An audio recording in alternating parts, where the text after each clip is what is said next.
L'enjeu du moment reste incontestablement en matière de politique économique l'évaluation du quantitative easing lancé par la BCE. On se souvient que M. Draghi a justifié la mise en place de cette politique par les menaces de déflation qui toucheraient la zone euro.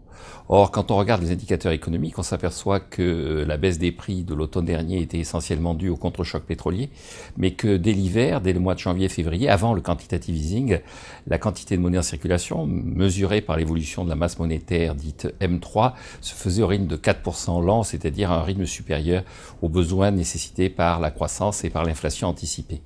Donc la justification par la déflation du quantitative easing est relativement fragile, et en fait on s'aperçoit que le bilan actuel de ce quantitative easing, c'est de maintenir le taux de change de l'euro à un niveau très bas.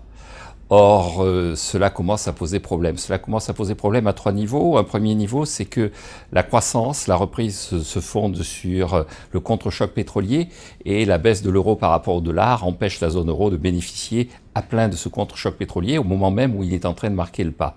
Le deuxième élément, c'est que les anticipations récurrentes à la baisse de l'euro ont comme conséquence une tension de plus en plus marquée maintenant vers les taux d'intérêt, et les taux d'intérêt à long terme qui étaient très bas, ce qui était une force pour la reprise économique, sont en train de rejoindre les taux d'intérêt des autres zones monétaires et notamment ceux des États-Unis.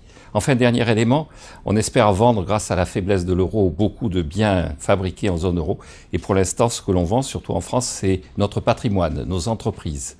Et donc, il y a une forme d'inquiétude qui est en train d'apparaître où les partisans du patriotisme économique, qui furent aussi les partisans de la baisse de l'euro, sont en train de s'apercevoir qu'ils sont en train de brader avec la baisse de l'euro, de voir partir avec la baisse de l'euro le patrimoine national et de provoquer pour les générations futures une charge au travers des dividendes à verser qui sera assez vite insupportable.